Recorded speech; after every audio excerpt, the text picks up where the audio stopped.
HappiDaze here, and in today's video, we just got a new drop from the One Piece Treasure Cru's Twitter that basically is letting us know about some of the events that are coming up in OPTC, including World Cruise, some bonus for Bounty, as well as some update on the co-op quest. So let's go ahead and get right into the letter, and we'll see what's going on here. So what's nice is first they're talking about, obviously, a lot of people knew that there was going to be a worldwide Tsugo for global anniversary, and it looks like the theme has been announced. So it's Fearsome Foes. That's awesome. I think that's a great avenue to explore. A lot of times, you get Straw Hats or, allies of the Straw Hats. You don't really get a lot of these Fearsome Foes or villains too often. So I think that's an awesome idea. That looks like we're going to be getting some foes. So I'd like to see, a new Blackbeard in there, maybe a new Crocodile, bunch of different ways that they could go. But I'm actually really excited that it won't be kind of just more rehashed Straw Hat crew that are getting released. So that sounds awesome. And if you log in on the day of the anniversary, you get 25 free gems. So that's awesome. It'll help you get you halfway to one pull.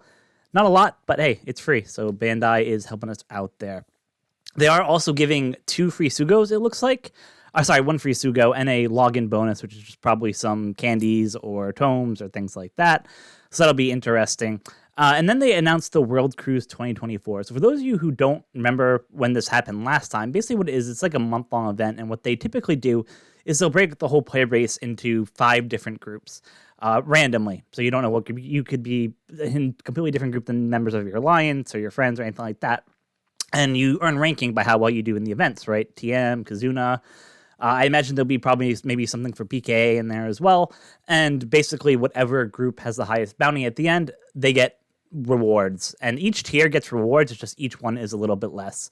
From what I remember from the last World Cruise, it was not a huge difference between the first place team and the last place team. Like I said, they know it's random. You're not guaranteed to be able to get people in your bucket that are play the game a lot or might have high bounty, things like that. So they try to even it out. And usually I want to say last time it was maybe like a 15 to 20 gem reward difference between the top team and the bottom team. But that's just up to Bandai how it goes. But like I said, don't get worried about what group you put in. It's completely random. Just play the events like you normally would and you'll get some free gems out of it. So that's awesome. They haven't announced a date of when that's going to start. But it says that they'll talk about it in-game when that's ready to happen. So exciting stuff coming down the pike.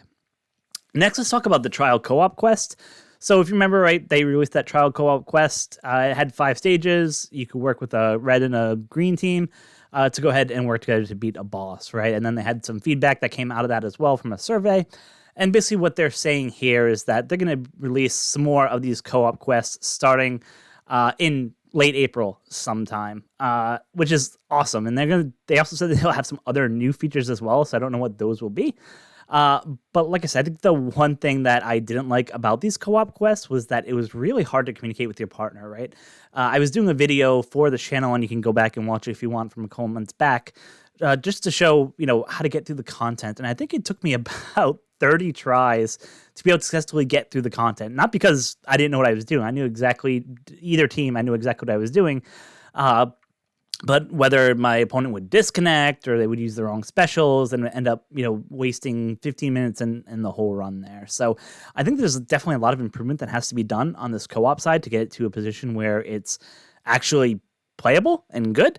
So hopefully they take that feedback that we give and they go ahead and kind of help with that and make that an actually good game. I think the concept is good. I just think the execution was not that great for the trial quest that they had out there. And then the last thing they talked about was basically and this is what we've kind of had last year too, is this bounty achievement event that's going on, right? So based on the bounty that you have, you'll get a certain amount of rare recruits, right? So more bounty you have, more rare recruits you get. And they broke it up into tiers last time when they did this. So, you might get like 8 of tier S, 6 of tier B, or, 4 of tier A. So they'll probably break it up in a similar tier where obviously if you hit, I'm guessing, if I had to take a guess, I would say that they're probably going to be looking for max rewards, probably around 400,000. Or sorry, 400 million. Because I believe the last year's was 300 million if you wanted to get all the rewards. It seems like they're roughly shooting for about 100 million a year increase. So I'm going to say it's somewhere between 350 to 400 if you want to get the maximum rewards for this event. In order to help facilitate that, what they're basically going to help you do is that they're going to give extra bounty during this time, right? They're going to double the bounty. And what's a little bit different about this one is that it's based on your alliance members' bounty, which is interesting because usually a lot of the times it's based on your personal bounty. And if you're not in an alliance, that's what it will be based on.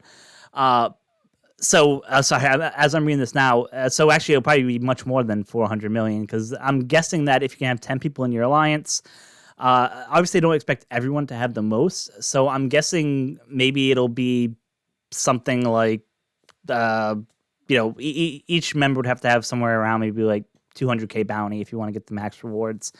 I'm guessing something like that. It's a little bit trickier with the alliance bounty because, like I said, you have some members who might be new or might not do a lot. So it'll be interesting to see how they end up having this go because, like I said, you could have a lot of people that just might not play a lot or might do all the events, might be a great alliance member, but then you kind of get penalized because they don't have a lot of bounty. So best thing you can do, try to get your own bounty up as high as you can, doubled during all the events of February through May, which is great.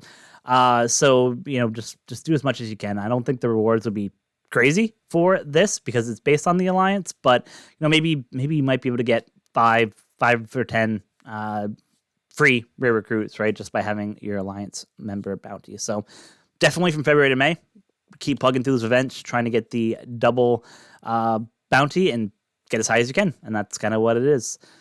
So that's all they have for this letter. So overall, like I said, I do like the World Cruise idea. I think that event was pretty awesome. Gets people to want to play the game, and especially to play multiple events, right? It gives people a incentive to actually play outside of the rewards that they get from the event themselves. The co-op quest, I'm cautiously optimistic for. I'm hoping that, there's a lot of details, especially in the communication space, that will kind of help make this a little bit better for people who might be new to the game and might not quite know what to do or how to use their specials or things like that. So hopefully there's a little bit more benefits there for them. So, and then lastly, like I said, the bounty event, I'm okay with. I know that that's how they kind of get people to grind, right? So you can get higher bounties and then you can get rare recruits. I wish that they were doing it for both alliance and individual. I think that would have made a lot more sense. Gave people a lot more legends, and they would have been a lot more happier. But like I said, it looks like they want to go the alliance route this time as opposed to the individual and see what happens. So that's our latest community update from the OPTC team. I hope you enjoyed this video. Like I said, we'll look forward to see this content as it rolls out.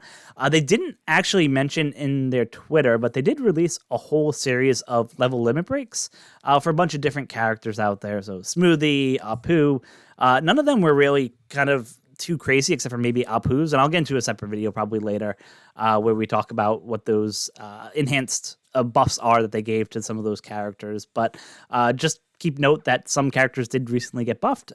They are in the game now, so if you go and see that suddenly your characters are doing a lot more damage, you'll know why that happened. So thank you guys so much for watching. I appreciate you, as always, staying through this video. Be sure to hit the like and subscribe. Comment in the comment section below. Out of these 3 or 4 different events that are going to be going on over the next couple months, let me know what you're most excited for. If you've had any issues with the trial quest, let me know. I'd love to hear other people's experiences and feedback on these different game modes, so be sure to leave a comment. So until next time, be kind to each other. Thanks.